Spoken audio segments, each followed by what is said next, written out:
थोड़ा सा लो volatile safe stock यहाँ पे कोटक महिंद्रा बैंक लगता है। यहाँ पे भी एचडीएफसी बैंक की तरह अंडर परफॉर्मेंस खत्म हो रही है। स्टॉक ने काफी अच्छा शानदार बेस बनाया है और काफी दिनों बाद कंसिस्टेंटली 200 डेमा के ऊपर ट्रेड कर रहा है। कल के पुल बैक में भी हमने देखा कि अपने इंपॉर्टेंट मूविंग एवरेजेस पे स्टॉक ने सपोर्ट लिया और it's a less volatile counter. तो Kotak Mahindra bank slow and steadily, जैसे एचडीएफसी बैंक बढ़ रहा है, मुझे लगता है ये 1940 की तरफ बढ़ सकता है। हल्का फुल्का डिप मिले एक्यूमुलेट करें, स्टॉप लॉस है 1810 का। Okay, Kotak Mahindra bank. याद रखिएगा, बैंकिंग में वो स्टॉक्स जो अब तक बहुत नहीं चल पाए हैं और थोड़े लोअर एजेस पे भी वोलेटाइल कम रहे हैं, उसमें एक शायद यही है। तो एक बेस्ट रिस्क रिवॉर्ड रेशियो को देखते हुए यहाँ पर पिक कर रहे हैं कोटक महिंद्रा बैंक। प्रशांत जी, आपकी क्रिसमस कॉल क्या रहेगी, आपका क्रिसमस गिफ्ट? वीरू जी, मुझे लग रहा है कि एक PSU sector overall out perform कर रहा है। और इसमें एक जो स्टॉक मुझे लग रहा है कि और एक अच्छी रैली आ सकती है, वो है कोल इंडिया। तो यहाँ पे मैं स्टॉप लॉस रखूंगा स्पॉट 340, और जो मेरा टारगेट होगा वो होगा 385 से लेके 390। ओवरऑल 400 के लेवल भी दिख सकते हैं, बट यहाँ पे मैं एक बहुत अच्छी रैली एक्सपेक्ट कर रहा हूँ।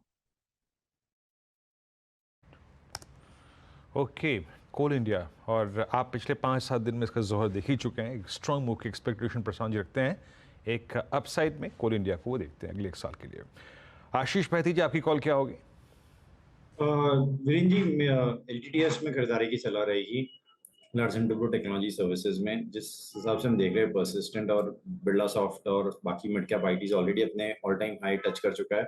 ये अभी भी अपने 52 वीक हाई पर ही है, और जिस आपका सेटअप बना हुआ है, हमें लग रहा है ये वेल प्लेस्ड है। नेक्स्ट ईयर अपने ऑल टाइम हाई निकालते हुए देखने मिल सकता है। तो 4900 का स्टॉप लॉस लगाकर खरीदारी की सलाह रहेगी। 3 महीने का टाइम जरूर देना पड़ेगा, लेकिन 5550 का फर्स्ट लेवल और उसके बाद इवन ऑल टाइम हाई का जोन भी इसमें निकलता हुआ देखने मिल सकता है। तो एलटीटीएस में खरीदारी की सलाह। ओके, तो एलटीटीएस में खरीदारी की राय। राजेश सातपुते, बताइए क्या है क्रिसमस तोहफा? हर्षदा जी, देखिए, मुझे लगता है कि क्रिसमस का जो तोहफा होगा उसमें थोड़ी स्टेबिलिटी की भी जरूरत है, एक एश्योरिटी की भी जरूरत है और एक कंसिस्टेंसी की भी जरूरत है। ये देखते हुए मैंने आईटीसी को चुना है। वोलेटिलिटी में वो आप कह सकते हैं कि वोलेटिलिटी प्रूफ है ये। सो आईटीसी का अगर आप स्ट्रक्चर देखें, 440 450 ये इसका एक्यूमुलेशन का जोन है। तो आप इसको बाय करते जाइए, थोड़ा थोड़ा करके आप पोर्टफोलियो में ऐड करते जाइए। जो स्टॉप लॉस मेंटेन करना है वो 410 का होगा। और मुझे लगता है कि इसका जो टारगेट सेट करना है हमें, थोड़ा सा पोजिशनल, वो रहेगा 550 प्लस का। तो this is not a swing trade, this is completely positional call. Positional call, और आईटीसी लार्जली एक पोजिशनल कॉल ही रहता है। 550 के ऊपर निकलेगा काउंटर। यहाँ पर एक तगड़ा मौका, ये एक अच्छा तोहफा रह सकता है क्रिसमस के लिए। बताइए मानस, आपका क्या पिक रहेगा? देखिए, डिक्सन पे खरीदारी करने की राय रहेगी, क्योंकि अगर हम पैटर्न देखें तो पैटर्न पॉजिटिव है। हायर टॉप्स हायर बॉटम्स का ट्रेंड दिख रहा है यहाँ पर। इम्पॉर्टेंट ये है कि 2021 के हाईज के ऊपर अपट्रेड करने लगा है, तो वीकली और मंथली चार्ट पे ब्रेकआउट है। ब्रेकआउट के ऊपर स्टॉक कंसोलिडेट हो रहा है, तो ये एक बहुत ही अच्छा साइन होता है। उसके बाद एक नया मूव स्टार्ट हो सकता है। तो डिक्सन पे खरीदारी करने की राय रहेगी। आपके जो स्टॉप लॉसेस हैं वो 6249 के रहेंगे। 6249 के स्टॉप लॉस से खरीदारी करिए। 7000 रुपए तक के टारगेट पॉसिबल है स्टॉक पे। तो डिक्सन टेक्नोलॉजीज भी आया और 7000 की तैयारी कर रहा है काउंटर। ये है मानस की तरफ से आज का क्रिसमस पिक। पार्थ, बताइए। जनरली क्रिसमस की गिफ्ट बच्चों को दी जाती है, तो ये जो लॉन्ग टर्म इन्वेस्टमेंट का शेयर जो मैं रेकमेंड कर रहा हूँ, स्ट्रांगली सजेस्ट के बच्चों के पोर्टफोलियो में लीजिए, which is Linde India.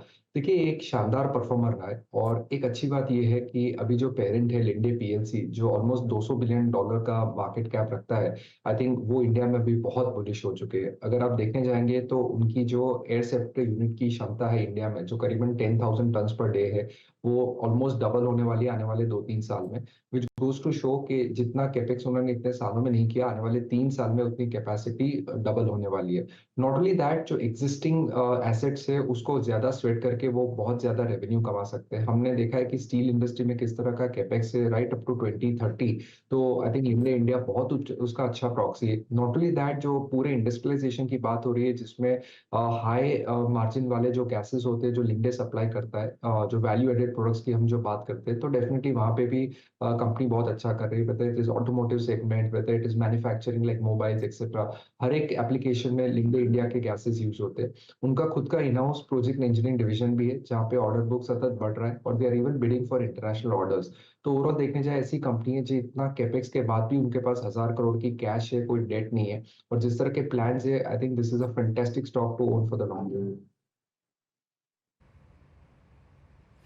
Okay, तो यहाँ पर क्रिसमस गिफ्ट्स की जो श्रृंखला थी, ये लीस्ट रिस्क के साथ अगर आप देखें इन स्टॉक्स पर आपको फोकस करना है, थोड़ा सा मतलब स्टैगर्ड वे में, not exactly in one go. ये थे आज CNBC आवाज़ के पैनल के आज क्रिसमस गिफ्ट आप सभी के लिए क्रिसमस के उपलक्ष्य पर। लेकिन अब यहाँ से एक वन टाइम एक्सेप्शन सरकार ने लिया है, 2032 तक इनके पास टाइम है हिस्सेदारी बेचने का।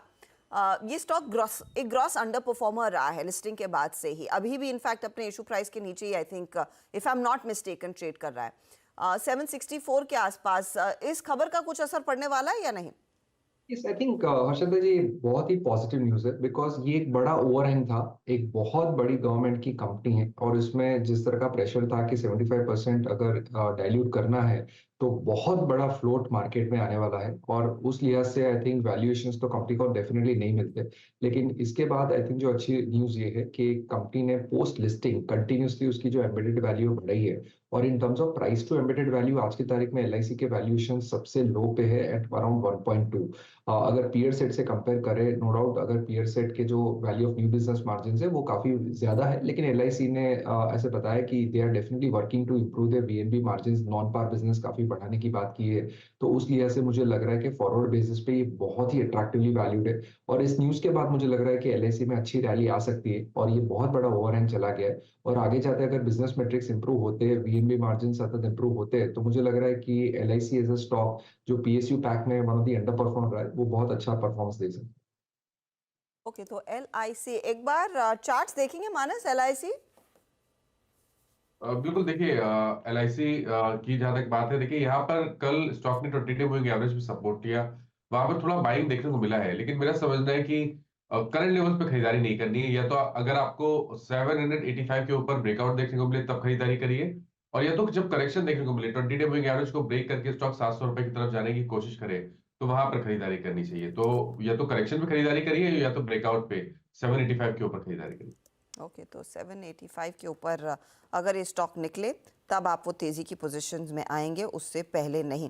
अच्छा, एक दो और काउंटर्स जो हम मेंशन कर रहे थे, एक बार टेक्नोलॉजी कंपनियों में इन्फोसिस देख लिया जाए। कंसिडरिंग LTTS LTI माइंडट्री पर वैसे भी एक राय आई है तेज़ी की। प्रशांत, चार्टिकली इन्फोसिस क्या कैचअप करेगा? क्योंकि इस समय कॉन्सेंट्रेटेड तौर पर अगर कोई ट्रेड स्पॉट कर रहा है वो लार्जली LTI माइंडट्री में ही स्पॉट किया गया है।